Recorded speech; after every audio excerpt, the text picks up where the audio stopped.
आज की इस शानदार गहन चर्चा में बहुत बहुत स्वागत है। मतलब हमारा आज का ये डीप डाइव बहुत ही खास होने वाला है। बिल्कुल। आज हमारे पास जो स्रोत हैं वो बेहद शानदार हस्तलिखित नोट्स हैं और विषय है आपातकालीन प्रावधान या कहें इमरजेंसी प्रोविजंस। जो कि बहुत ही ज्यादा महत्वपूर्ण टॉपिक है, हाँ, खासकर अगर आप एसएससी, रेलवे या स्टेट एग्जाम्स की तैयारी कर रहे हैं। इन परीक्षाओं के दृष्टिकोण से ये टॉपिक हमेशा से हॉट फेवरेट रहा है। सही बात है।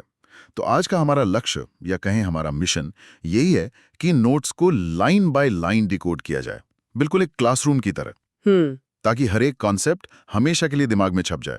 एक शिक्षिका के रूप में मैं यही कहूंगी कि अगर हम इसे क्रमानुसार और बिंदुवार समझ लें तो परीक्षा में कोई सवाल गलत नहीं होगा।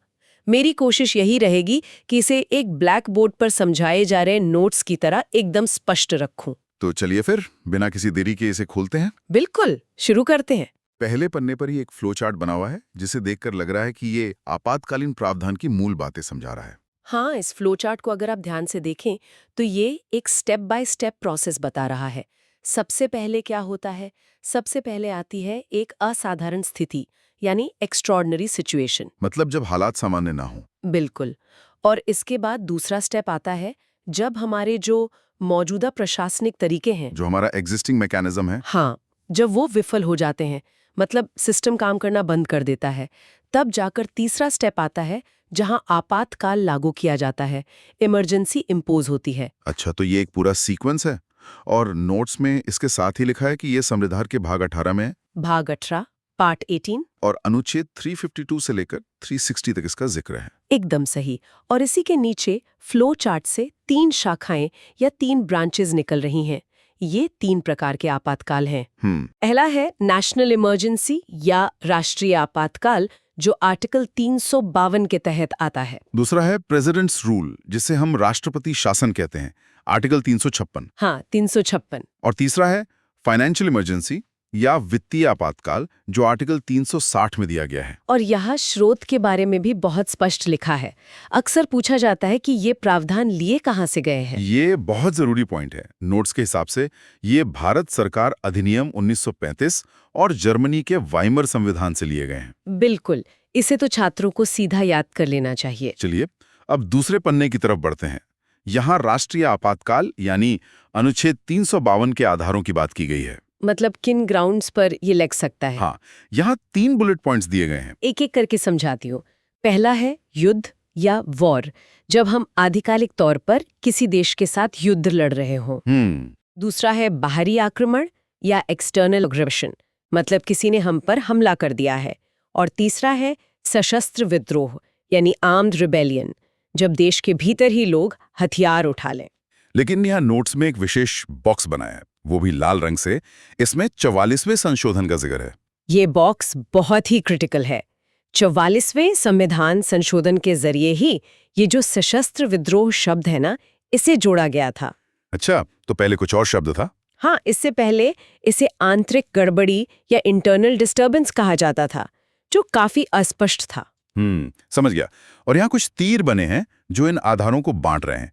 युद्ध और बाहरी आक्रमण वाले तीर जा रहे हैं बाहरी आपातकाल की तरफ। बिल्कुल, एक्सटर्नल इमरजेंसी। और सशस्त्र विद्रोह वाला तीर जा रहा है आंतरिक आपातकाल की तरफ। एकदम सही।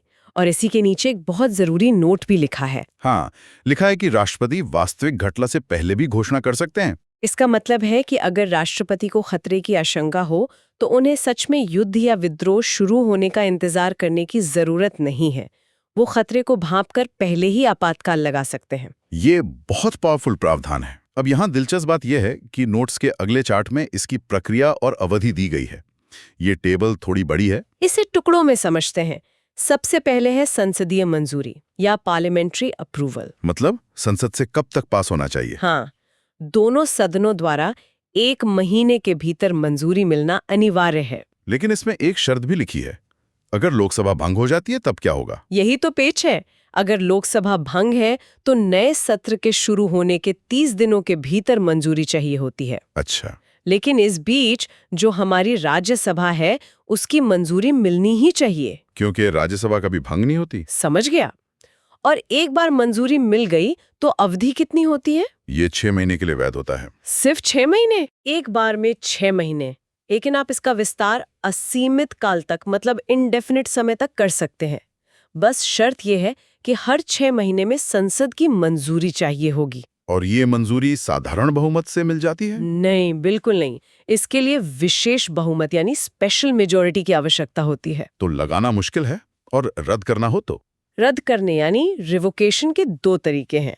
पहला, राष्ट्रपति इसे कभी भी रद्द कर सकते हैं। और दूसरा, अगर लोकसभा खुद साधारण बहुमत से एक प्रस्ताव पारित कर दे तो भी ये खत्म हो जाता है। तो हटाने के लिए सिर्फ सिंपल मेजॉरिटी चाहिए? बिल्कुल। अब नोट्स का अगला पन्ना देखते हैं। यहाँ केंद्र राज्य संबंधों पर प्रभाव की बात है। लिखा है यूनिटरी शिफ्ट, यानी एकात्मक झुकाव। इसका मतलब है कि हमारा संघीय ढांचा कुछ समय के लिए एकात्मक हो जाता है। इसे डायग्राम के 3 तीरों से समझते हैं। पहला तीर है कार्यकारी यानी एग्जीक्यूटिव। हाँ, कार्यकारी मोर्चे पर केंद्र सरकार किसी भी मामले पर राज्य को निर्देश दे सकती है। मतलब केंद्र की शक्ति इतनी विस्तारित हो जाती है कि वो राज्य को सीधे सलाह दे सकता है। और दूसरा है विधायी या लेजिस्लेटिव। विधायी शक्तियों में संसद के पास राज्य सूची यानी स्टेट लिस्ट के विषयों पर भी कानून बनाने का अधिकार आ जाता है। अरे मतलब राज्य की पावर संसद के पास। और तीसरा तीर वित्तीय है। वित्तीय मामले में राष्ट्रपति राज्यों को दिए जाने वाले कोष के बंटवारे को कम कर सकते हैं या पूरी तरह से रोक भी सकते हैं। तो राज्य पूरी तरह से केंद्र पर निर्भर हो जाते हैं। बिल्कुल। चलिए अब चुनावों और कार्यकाल पर पड़ने वाले असर की बात करते हैं। नोट्स का अगला हिस्सा इसी पर है। हाँ, लोकसभा और राज्य विधानसभा पर क्या असर पड़ता है, दोनों की तुलना करते हैं। लोकसभा के नीचे लिखा है कि विस्तार एक बार में 1 साल के लिए होता है। सही। और इसकी वैधता आपातकाल खत्म होने के अधिकतम 6 महीने बाद तक ही रहती है। उसके बाद चुनाव कराने ही होंगे। और राज्य विधानसभा के लिए भी ऐसा ही कुछ है। लगभग समान है।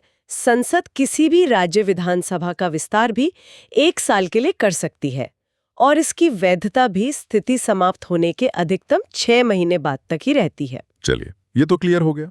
अब आते हैं उस हिस्से पर जिसे लेकर मैं सबसे ज्यादा उत्सुक हूं, मौलिक अधिकारों पर प्रभाव। ये जो अनुच्छेद 358 और 359 हैं। ये परीक्षा के लिए सबसे कंफ्यूजिंग और सबसे जरूरी हिस्सा है। ध्यान से सुनिए। बिल्कुल। सबसे पहले अनुच्छेद 358।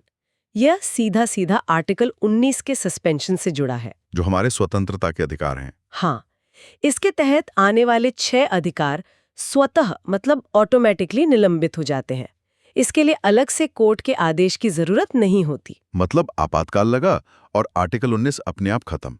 कुछ समय के लिए निलंबित। हाँ। और अनुच्छेद 359 क्या करता है? अनुच्छेद 359 अधिकारों को निलंबित नहीं करता, बल्कि उनके प्रवर्तन को यानी इन्फोर्समेंट को निलंबित करता है। इसका मतलब है कि इसमें राष्ट्रपति आपको कोर्ट जाने के अधिकार से वंचित कर देते हैं। अधिकार आपके पास रहते हैं, बस उन्हें लागू करवाने का जो उपाय या रेमेडी है वो निलंबित हो जाता है। अच्छा, अधिकार हैं पर आप उसके लिए कोर्ट का दरवाजा नहीं खटखटा सकते। बिल्कुल। और यहाँ एक बहुत ही बड़ा क्रिटिकल नोट है जो कड़े शब्दों में याद रखना है। 44वें संशोधन के बारे में। 44वें संशोधन ने साफ कर दिया कि अनुच्छेद 20 और 21 कभी भी निलंबित नहीं किए जा सकते। कभी भी नहीं? कभी भी नहीं। जीने का अधिकार हमेशा रहेगा। तो इन दोनों अनुच्छेदों का जो कंफ्यूजन है उसे दूर करने के लिए नोट्स में आगे एक बहुत अच्छी टेबल दी है, अनुच्छेद 358 बनाम 359। हाँ, इस टेबल में अंतर के आधार बहुत स्पष्ट है। पहला आधार है दायरा या स्कोप। तो 358 केवल आर्टिकल 19 को निलंबित करता है, जबकि 359 सभी मौलिक अधिकारों के प्रवर्तन को रोकता है, सिवाय 20 और 21 के। दूसरा आधार है लागू होना। 358 केवल तब लागू होता है जब बाहरी आपातकाल हो, लेकिन 359 बाहरी और आंतरिक दोनों में लागू हो सकता है। और भूगोल के आधार पर 358 पूरे देश में एक साथ लागू होता है, जबकि 359 पूरे देश में भी लागू हो सकता है या राष्ट्रपति चाहे तो किसी एक हिस्से में भी। और प्रक्रिया वाला आधार तो आपने पहले ही बता दिया। 358 स्वतः लागू होता है और 359 के लिए राष्ट्रपति के आदेश की जरूरत होती है। एकदम परफेक्ट। अब नोट्स हमें थोड़ा इतिहास में ले जाते हैं।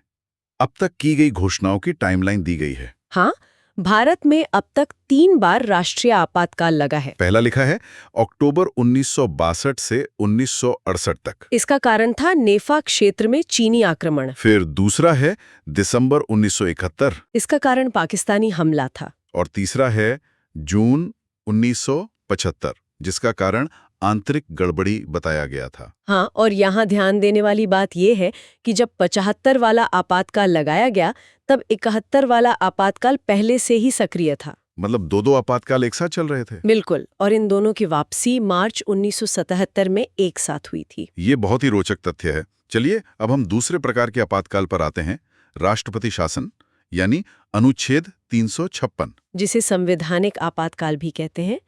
इसके लागू होने के 2 आधार हैं। नोट्स में पहला आधार अनुच्छेद 356 ही लिखा है। हाँ, यह है संवैधानिक तंत्र की विफलता यानी फेलियर ऑफ कॉन्स्टिट्यूशनल मशीनरी, जब राज्य सरकार संविधान के अनुसार काम न कर पा रही हो। और दूसरा आधार है अनुच्छेद 365।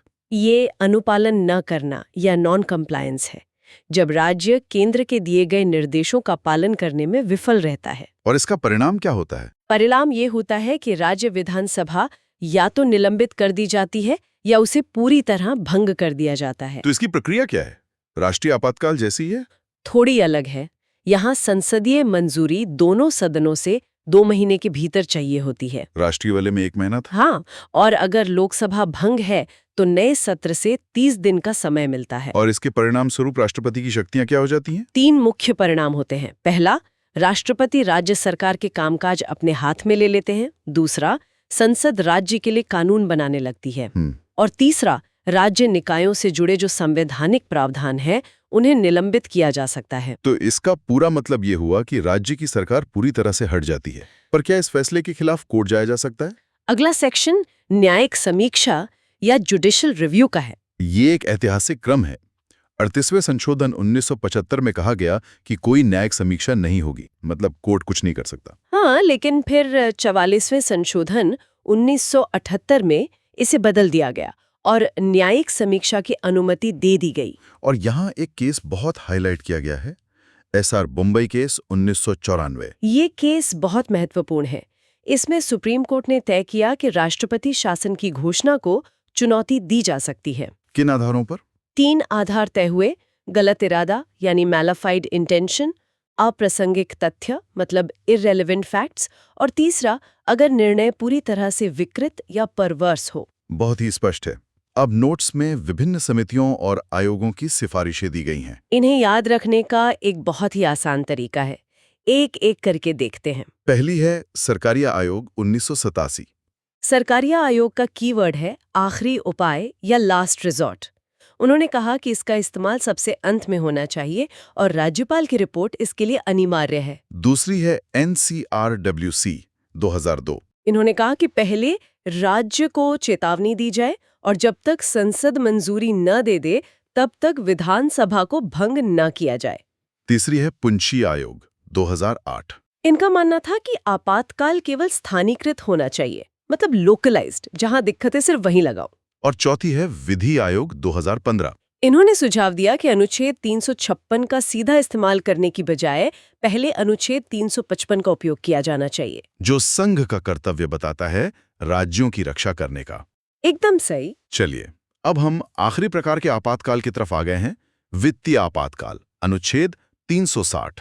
इसके आधार बहुत स्पष्ट है।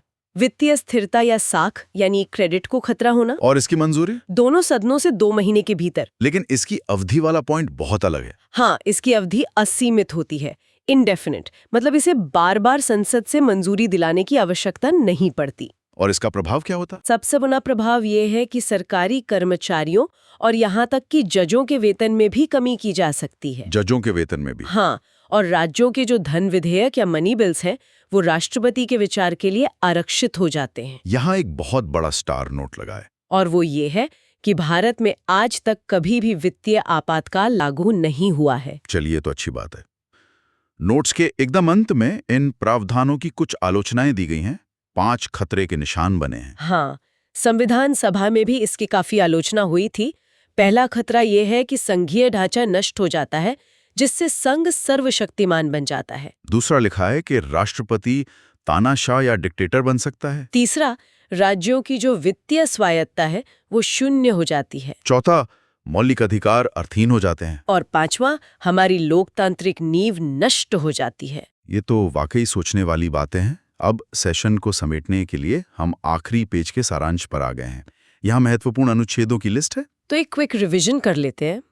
अनुच्छेद 352 राष्ट्रीय आपातकाल, 353 आपातकाल का प्रभाव, 354 राजस्व का वितरण, 355 राज्यों की रक्षा करने का संघ का कर्तव्य, 356 राष्ट्रपति शासन, 358 अनुच्छेद 19 का निलंबन, 359 भाग 3 यानी मौलिक अधिकारों के प्रवर्तन का निलंबन, और अंत में 360 वित्तीय आपातकाल। बिल्कुल। इस बेहतरीन और ज्ञानवर्धक चर्चा के लिए आपका बहुत बहुत धन्यवाद। इस गहन विश्लेषण ने परीक्षा के दृष्टिकोण से इतने बड़े विषय को एकदम आसान बना दिया है। मुझे भी इस क्लासरूम जैसी चर्चा में बहुत मजा आया। अब चलते चलते हमारे सुनने वालों के लिए एक वैचारिक सवाल छोड़ते हैं। हमने देखा कि आपातकाल संविधान को बचाने के लिए है, लेकिन संविधान को बचाने के लिए संविधान के ही सामान्य नियमों को निलंबित करना पड़ता है। तो क्या आपातकाल संविधान को लचीला बनाकर उसे टूटने से बचाता है, या ये खुद इसके लोकतांत्रिक ढांचे के लिए सबसे बड़ा खतरा है? इस पर जरूर विचार कीजिएगा। आज के डीप डाइव में बस इतना ही।